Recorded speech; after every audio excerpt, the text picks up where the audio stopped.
The arena's lights blazed down like artificial suns, casting harsh shadows across the metallic floor where James Thorne stood. His breath came steady despite the alien atmosphere processors that made each inhalation feel like sucking air through wet cotton. Around him, the massive circular chamber stretched upward into darkness, its walls lined with shimmer-glass viewing pods where the Vakran elite gathered to watch their favorite sport, human hunting. The crowd's excited chittering echoed through hidden speakers, a cacophony of clicks and whistles that made James's skin crawl. He'd been fighting in their arena for 3 weeks now, longer than any other human captive. The Vakarans had started calling him, the Persistent One, not exactly the fierce title he'd hoped for, but better than corpse. James flexed his fingers, feeling the familiar ache in his knuckles. The neural dampeners they'd implanted in his spine were supposed to keep him docile between matches, but he'd figured out how to bypass them during his second week. Not that it mattered much, the arena was sealed tight, guarded by energy fields and automated defense systems that would reduce him to atoms if he tried to escape. Bring forth the Sovereign's champion. The announcement boomed in both Vakran and translated English, the latter carrying artificial gravitas that made James roll his eyes. Here came another supposedly unbeatable alien gladiator, probably cybernetically enhanced or genetically engineered for combat. They never learned. The arena floor split apart with a grinding of massive gears, and a platform rose from the depths. Standing upon it was a creature that made James's breath catch despite his experience. It stood nearly 4 meters tall, its body a rippling mass of iridescent scales and crystalline protrusions. 6 arms ended in wickedly curved talons, and its head was crowned with sensory tendrils that writhed like angry serpents. The crystalline sovereign of the Nexus worlds presents Vaxthor, destroyer of armies. The announcement triggered a wave of excited clicking from the audience. Let the battle commence. James didn't wait for the creature to make its move. He sprinted to the left, his boots squeaking against the polished floor. The beast, Vaxthor, tracked him with multiple sets of compound eyes, its head rotating unnaturally on its serpentine neck. You move well, human, it spoke in perfectly accented English, its voice resonating from somewhere within its crystalline body. But you cannot evade death forever. Wasn't planning to, James replied, continuing his circular movement. He'd learned early on that most alien warriors were unused to human voices, to the concept of conversation during combat. It threw them off balance, made them question their programming or training. Nice light show, by the way. The crystals, silicon-based life form. The creature paused almost imperceptibly. You know of silicon-based biology? James smiled. Before his capture, he'd been a xenobiologist on Europa, studying extremophile organisms in the ice moon's underground oceans. The Vakran invasion had interrupted his research, but not before he'd learned a few crucial things about alternative biological systems. Let me guess, he continued, noting how the creature's defensive posture had shifted slightly. You maintain body temperature through piezoelectric effects in your crystal matrix. Probably gives you quite a charge in combat. Vaxthor's tendrils writhed faster. Your knowledge will not save you, human. It launched forward with frightening speed, all 6 arms extended like spears. James waited until the last possible moment before dropping and rolling. One crystal talon scraped his shoulder, drawing blood, but he'd achieved his goal. As he came up behind the creature, he pulled the small device he'd been crafting in secret from his boot, a crude but effective electromagnetic pulse generator built from scavenged arena equipment. The device wouldn't work on most organic beings, but a silicon-based life form that relied on piezoelectric effects. That was basically a living computer. James activated the device just as Vaxthor spun to face him. The pulse was invisible but the effect was immediate. The creature's crystalline body flickered, its natural bioluminescence stuttering like a failing light. It stumbled, tendrils going rigid. What have you done? Vaxthor's voice distorted, dropping several octaves. Created a localized electromagnetic field that's disrupting your neural pathways, James explained, circling the struggling creature. Don't worry, it's temporary. Probably. The crowd had gone silent. This wasn't how things were supposed to go. Humans were meant to die spectacularly, not disable their opponents with improvised technology. Vaxthor collapsed to one knee, its crystal matrix emitting high-pitched sounds of stress. You cannot. Actually, I can, James replied. And I have a message for your crystalline sovereign. He looked directly at the largest viewing pod, where a larger, more ornate version of Vaxthor sat watching. Humans aren't just prey. We're not here for your amusement. We learn. We adapt. And we're done playing by your rules. He turned back to Vaxthor, whose body was now emitting visible cracks. I'm sorry about this, but I need to make a point. James activated the device's secondary pulse, this one modulated to the resonant frequency of crystalline structures. The effect was devastating. Vaxthor's body shattered with a sound like breaking glass, fragments scattering across the arena floor. None of the pieces were larger than a finger. The creature would survive and eventually regenerate, but it would take months. The silence in the arena was absolute. James stood among the crystal shards, blood dripping from his shoulder, and waited. He didn't have to wait long. Seize him. The command came in panicked Vacheron. Energy fields hummed to life as guards poured into the arena. But James was smiling. They still didn't understand. The device in his hand wasn't just an EMP generator, it was a beacon. And he wasn't the only human who'd learned to bypass their neural dampeners. Deep beneath the arena, in the prisoner-holding cells, hundreds of dampening systems simultaneously failed. The revolution was about to begin. Your turn, James whispered, and chaos erupted. The observation cell's force field hummed as Reed studied his latest gift from the Zarkax, a metallic disc that pulsed with the same energy that powered their arena. His victory over the Harbinger had earned him special status, but he knew better than to trust alien generosity. 2 more weeks had passed, filled with increasingly difficult arena battles. Each victory revealed more about Zarkax technology, their weaknesses, their arrogance. The disc was meant to be a training tool, to help him provide better entertainment. Reed saw it as something far more valuable, a key to understanding their neural network. Quite the trophy collection you're building, human. The voice came from the cell across the corridor. Nixis, a serpentine creature with iridescent scales, had become something of an ally.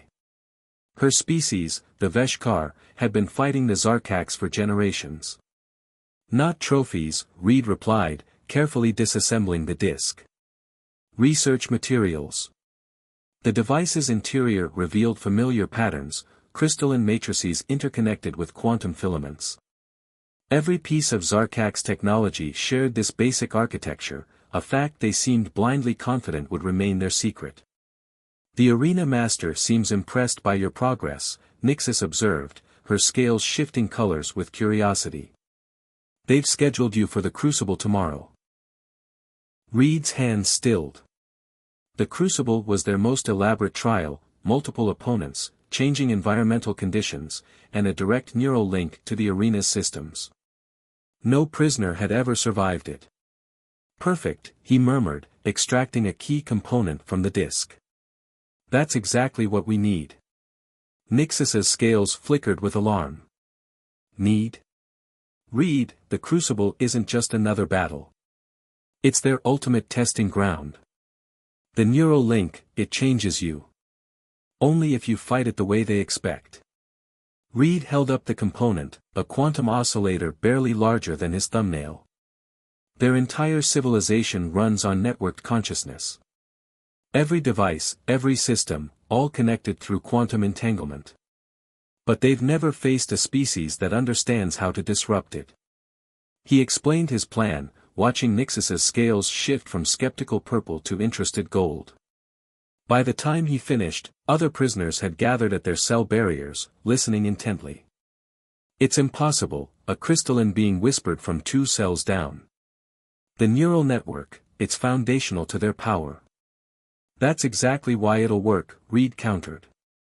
They've built their entire society on the assumption that their technology is unbeatable. They've forgotten that the simplest solutions are often the most effective. The night passed in hushed preparation. Reed modified the oscillator while other prisoners shared their knowledge of Zarkak's systems. Each species had pieces of the puzzle. The Veshkar knew their biological weaknesses, the crystalline IX understood their quantum mathematics, others had insights into their social hierarchy. When morning came, the arena guards found Reed sitting calmly in his cell, the modified disc sitting innocently on his bunk.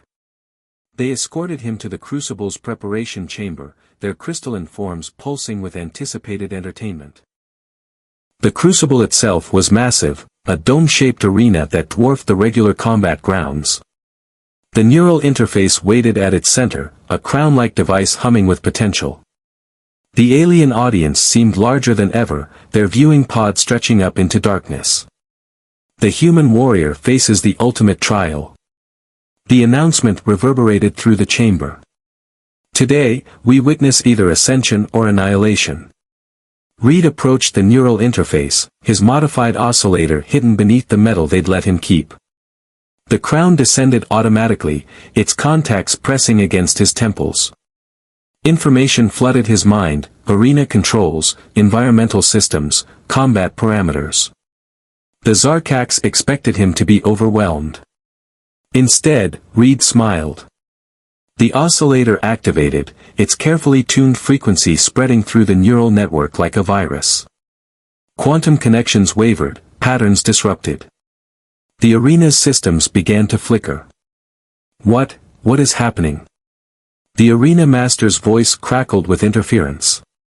You wanted to test human potential, Reed replied, his consciousness now linked to every system in the facility.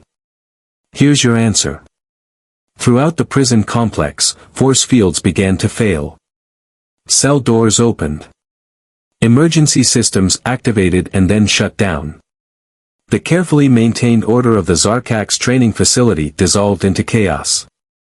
The revolution had begun, and it started with a single human understanding that sometimes the most powerful weapon isn't strength or advanced technology, it's the ability to think differently. Chaos erupted through the Zarkak's facility as Reed's modified oscillator sent cascading failures through their neural network. Released prisoners of various species flooded the corridors, but this wasn't a mindless riot, it was a coordinated uprising months in the planning. Nixus led a group of Veshkar warriors toward the facility's power core, their natural ability to disrupt quantum fields now amplified by Reed's technology. The crystalline nine beings interfaced with secondary systems, their bodies literally becoming conduits for redirected energy. Reed remained connected to the neural interface, his mind racing through the facility's network. The Zarkaks fought back, their collective consciousness trying to isolate and contain the disruption. But they'd never faced an adversary who understood both their technology and their psychology. You dare challenge the natural order? The arena master's voice boomed through failing speakers. Your species are meant to serve. That's your fundamental mistake, Reed replied through the network. You think technological superiority equals destiny. But adaptation beats superiority every time.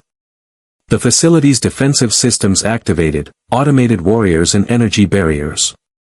But the rebels had prepared. Each species contributed their unique abilities. The phase-shifting Mori slipped through barriers, the energy-absorbing Cath neutralized weapon systems, and human ingenuity tied it all together. Deep in the facility's core, Reed found what he'd suspected existed, the quantum nexus that connected this training facility to the broader Zarkak's empire. Their entire civilization was about to learn a crucial lesson about underestimating lesser species.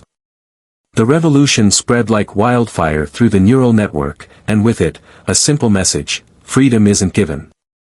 It's taken. The quantum nexus chamber pulsed with otherworldly light as Reed interfaced directly with the Zarkak's empire's central network. Behind him, freed prisoners held off waves of elite guards. The air crackled with weapons fire and the sounds of desperate combat. Their reinforcements are coming, Nixis reported, her scales flashing warning colors. Whatever you're planning, do it fast. Reed's consciousness expanded through the quantum network, touching minds and machines across light years. The Zarkak's collective consciousness reeled at this unprecedented intrusion. Billions of crystalline minds tried to reject him, but he'd already found their weakness, their absolute certainty in their own superiority. You think you know what humans are, Reed projected through the network.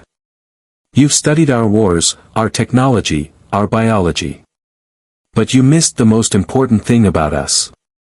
The facility shook as capital ships appeared in orbit, their weapons charging. The Zarkaks were willing to destroy their own training facility rather than lose control. We don't accept limitations, Reed continued, his modified oscillator reaching its peak frequency. We don't bow to superior forces. We change the rules. With a thought, he activated the final phase of his plan. Every piece of Zarkak's technology connected to the network began to resonate at exactly the wrong frequency. Their quantum crystalline architecture, so perfect and advanced, became their greatest vulnerability. Alarms wailed through the collapsing facility as Reed led the surviving rebels toward the emergency hangar. The quantum cascade had done more damage than expected, the entire structure was becoming unstable as its fundamental technology failed. They're sealing the orbital shields, Nixis reported, her scales pulsing with urgency. We have minutes before we're trapped. The hangar bay was chaos. Spacecraft of various designs sat dormant, their Zarkak systems offline. But Reed had planned for this too. The 9 engineers had already modified several ships, replacing quantum controls with improvised mechanical systems. Everyone aboard. Reed commanded. 9 pilots, take the lead ships. Veshkar, protect our flanks. Humans. He smiled grimly, we do what we do best. We improvise. A massive explosion rocked the facility. Through gaps in the failing structure, Reed could see other rebellions breaking out across the planet. Their example had sparked something that couldn't be contained. The lead ship's engines roared to life just as the hangar doors began to close. Reed took the controls, feeling the raw power of alien technology stripped to its basics. No quantum networks, no neural interfaces, just pure mechanical ingenuity. The Zarkak's fleet is in chaos, Nixis reported from her station. Their systems are still failing. We have a clear shot at the wormhole nexus. Then let's give them one final lesson, Reed said, pushing the engines to full power. About underestimating the power of unity. The rebel ships shot into space, carrying with them the seeds of a new future, one where species weren't ranked by their technology, but by their ability to work together. The Zarkak's empire would recover, but it would never be the same. As they approached the wormhole that would take them to freedom, Reed sent one final message through the failing quantum network, remember this day. Remember that true strength isn't in domination, but in adaptation. We'll be watching. The ships vanished into the wormhole, leaving behind a changed galaxy. The age of Zarkak supremacy was over. The age of cooperation had begun.